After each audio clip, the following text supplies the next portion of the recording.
Several times in the last months, I've been unexpectedly called upon to discuss my commitment to nonviolence.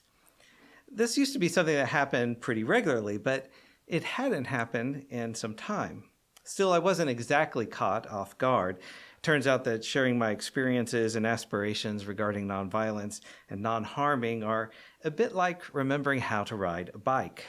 What did surprise me, though, was the realization of how I'd become accustomed to not talking about nonviolence, something that used to fill up large parts of my life. So a few weeks ago, I sat in a park with a good friend, someone who shared similar convictions and experiences, and we reflected together on how our relationship with nonviolence has grown and changed over the years, and what the role of nonviolence might be now in a world that's both the same and very different from the world we grew up and embraced nonviolence in. I grew up living in the tension between care and coercion, love and threat. I got those mixed messages all around me, from extended family to school to television, but especially in my conservative religious community. Love was freely given, but the fear of that love being withdrawn hummed like fluorescent lights in the background. The threats were not empty either. As I grew up, I learned that there were certain people who were expendable. When bad things happened to them, they deserved what they got. Violence against them was usually understandable, if not justified. And if we knew what was good for us, we would make sure we didn't turn out like them, or we would end up where they were. Growing up at the end of the Cold War added another layer to this, with a steady diet of cultural artifacts that reinforced the idea that our violence was always good, bringing freedom to all, while their violence, the enemy's violence, was always bad, trying to rob us of our freedom in a fit of jealous rage. This worked itself down to even stories of personal redemption, where I learned that violence could even heal in the popular imagination. Just as a side note here, while researchers continue to investigate how media violence does and does not directly impact behavior, that's a complicated issue, and it's not what I'm referring to here. Instead, I'm talking about the ways that popular or increasingly corporate-driven culture both reflects and in turn shapes society. At the most obvious level, just think about the advertising industry. It's a multi-billion-dollar industry. In fact, they expect it to reach $1 trillion by 2025. And it operates on the premise that a consumer can be influenced to change their behavior, to buy something, to support something, to change their mind about something based on how they respond to an ad. But a good ad must connect to the consumer in order to have that influence. So there's a feedback loop in popular culture of reflecting and shaping society. With that in mind, I'd like to go back in time to 1988. The first R-rated movie I remember seeing in a theater was the eternally celebrated Die Hard, with its 2 redemption arcs. And just to be clear, spoilers ahead. The hero, John McClane, was flawed and relatable, just like you wanted your action hero to be. He had trouble balancing his career with his family life, and in fact, that failure had become the movie's premise. He was traveling to California to try to make things better with his estranged wife, a successful businesswoman. And you know what? It worked. It absolutely worked. At the movie's end, his marriage was safe. And it was not, though, when we look at the movie, it was not through the hard work of developing a healthy relationship, though, that his relationship was saved. No. John McClane proved how much he loved his wife and how worthy he was of their love by single-handedly defeating the thieves posing as terrorists in an exciting and dramatic exhibition of heroic violence. Then there was the supporting storyline. This was featuring LAPD Sergeant Al Powell. He also found healing, but of a different kind of wound. He was a cop like McClane, but while Al seemingly had a healthy family life, he had lost his capacity for lethal force. And the implication with that is he had lost his humanity, his masculinity in that loss. So he had spent his career on desk duty because he had shot and killed a 13-year-old child after mistaking a toy gun for a real one. At the movie's end, Al and his masculinity is also saved, but not through the hard work of healing trauma or perhaps even working for social change. No, Al Powell resolves the tragedy of killing a child and proves he is still a man by fatally shooting the last remaining terrorist and saving McClane's life. That shooting carried another meaning too. We can never rest.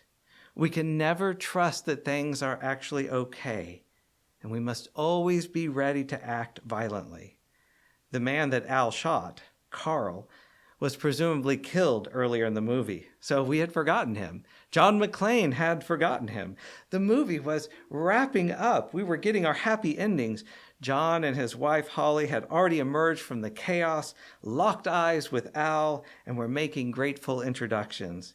The music swelled as we enjoyed this very human connection between people who had endured something terrible. This was also the moment when we knew John's marriage was safe, because after John introduced Holly by her maiden name, she quickly corrected him and said, "Oh no, Holly McClane," assuring the audience that all was right in the world. That peace was interrupted by an FBI bureaucrat's attempt to confront McClane on his action, and as if to prove that such accountability is really also a threat to our safety, Carl, the terrorist, erupts from the building, pointing a gun very dramatically at our heroes. And that's when Al jumps to action, saves John by killing Carl, and both of their redemptions are complete. At least those are the lessons I learned from Die Hard. I'm not asking you to agree or disagree with whether they exist in the movie or with the points about life that they made to that young version of me. I'm not trying to make any points about whether you should even like or dislike the film, which remains incredibly popular and inspired a whole generation of kids to go around yelling yippee-ki-yay, and I better not finish the line. Instead, I mention these lessons because they form part of the context for my own understanding of violence and nonviolence. Seeing that film helped me understand how I was expected to understand the world and how I was expected to understand the meaning and role of violence in the world. Yet the more I experienced, the more unsatisfied I felt. The more unsatisfied I felt, the more the world seemed to insist that violence and coercion were the answers and you better stop questioning the way things are and had to be. A few years after I first watched Die Hard, that teenaged version of myself came to something of a breaking point. I had lots of unresolved traumas, a deep pain that desperately wanted some place to go. And I don't know how I would have described it then, but I can try to put to words now of what I felt in those tumultuous times. The pain wanted to become something I could better understand, something I could better manage. The pain by itself was both inscrutable and overwhelming. I was afraid to look at it directly. For me, the pain wanted to become rage. And if it couldn't become rage, it wanted to become despair. And I was torn between those two poles. I could sense that this becoming could hide the pain, but I could also sense that it couldn't heal it. My life couldn't be an action movie. I couldn't find answers in superheroics or blazing guns like John McClane. I couldn't silently set the pain aside and take a desk job like Al Powell. I would need to do something less exciting, but more difficult. To heal, I needed to return to the pain and open to it. I specifically choose open instead of accept, although they're often used interchangeably.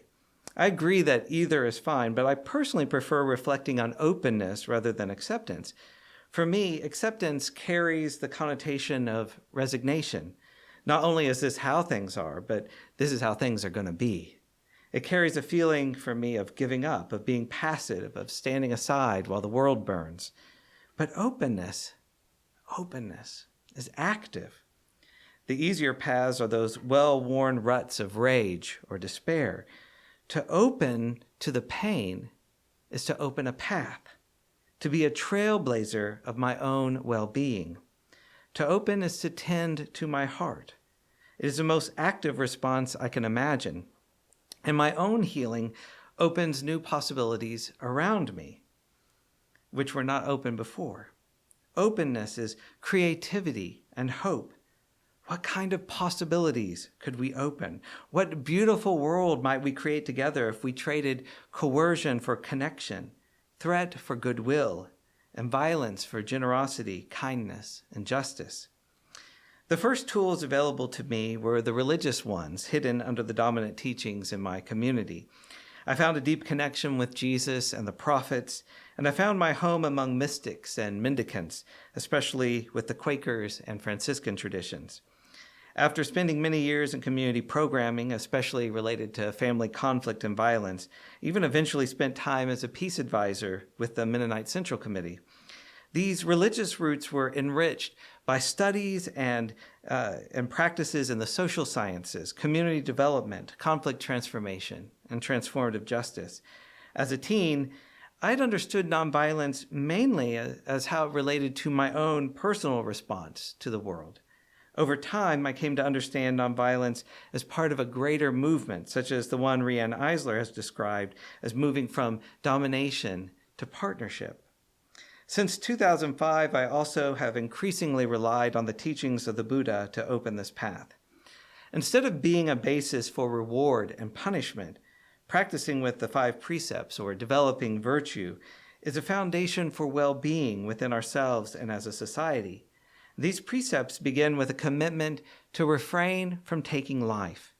And the Buddha taught that skillful virtues lead step by step to awakening, beginning with the gift of being free from remorse, of not regretting what we've done. He understood that in harming others, we harm ourselves, and our willingness to use violence and coercion through taking life, stealing, engaging in sexual misconduct, uttering harmful speech, and using intoxicants undermines our well-being. As he explained, that's the way it is. Those who engage in bodily misconduct, verbal misconduct, and mental misconduct are not dear to themselves, don't care for themselves. Even though they may say we are dear to ourselves, still they aren't. Why is that? Of their own accord, they act toward themselves as an enemy would act toward an enemy. Thus they aren't dear to themselves.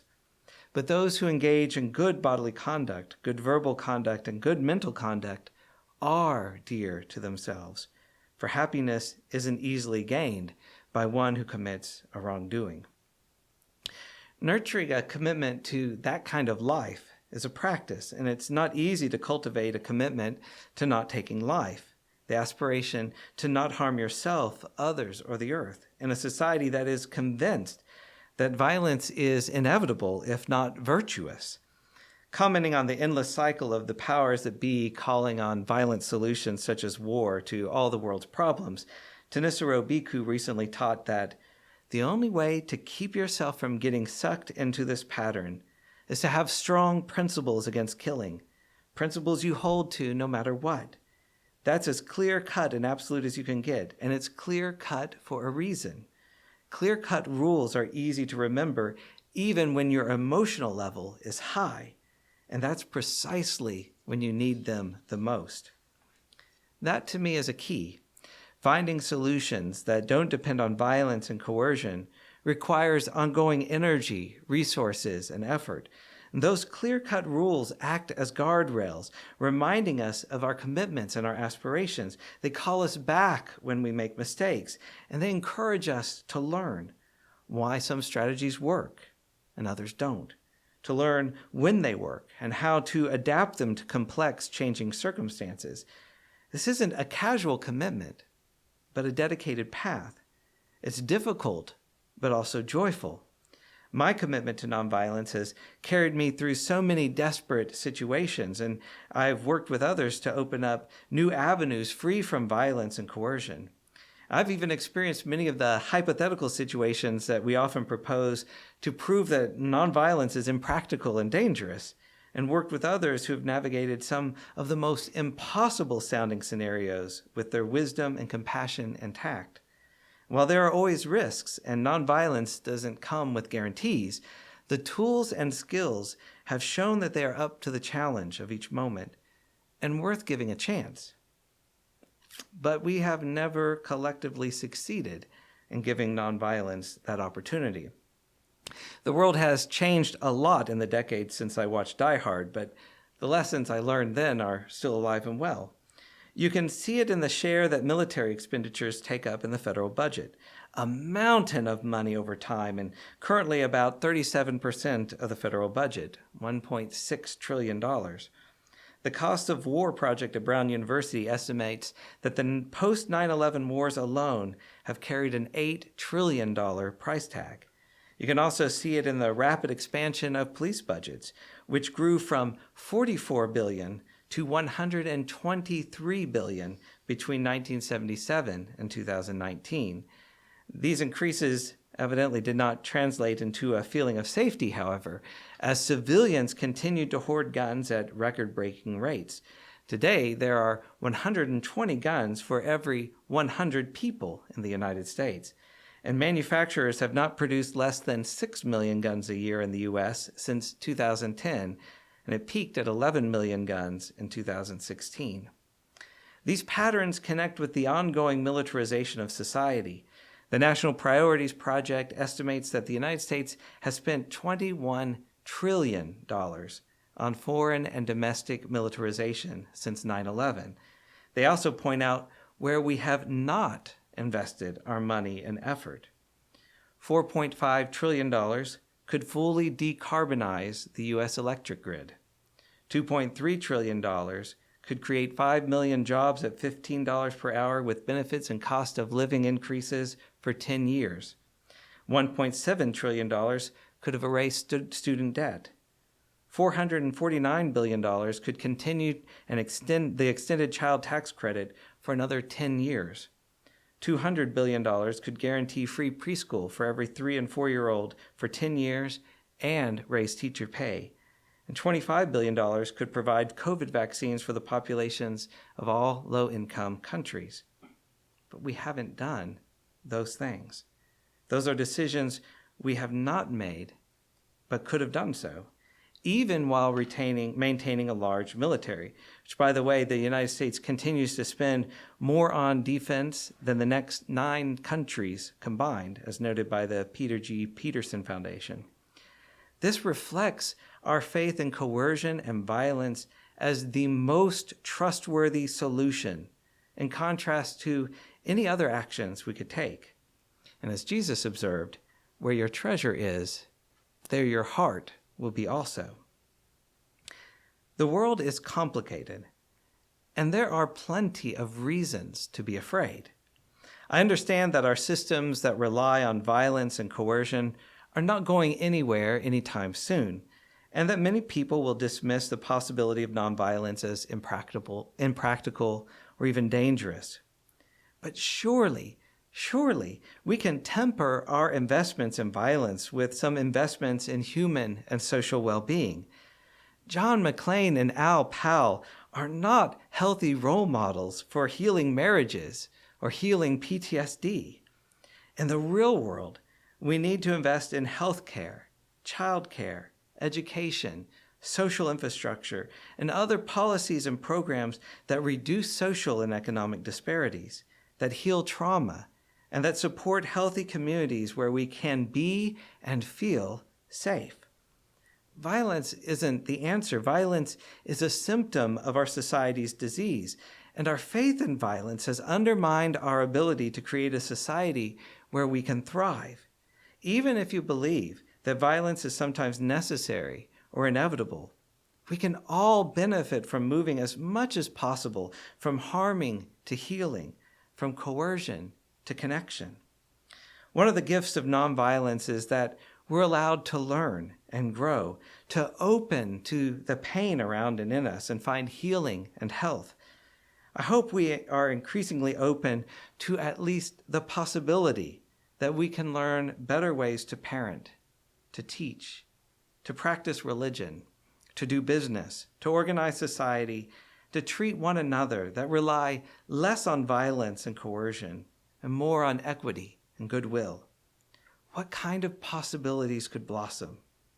What beautiful world might we create together if we traded coercion for connection, threat for goodwill, and violence for generosity, kindness, and justice?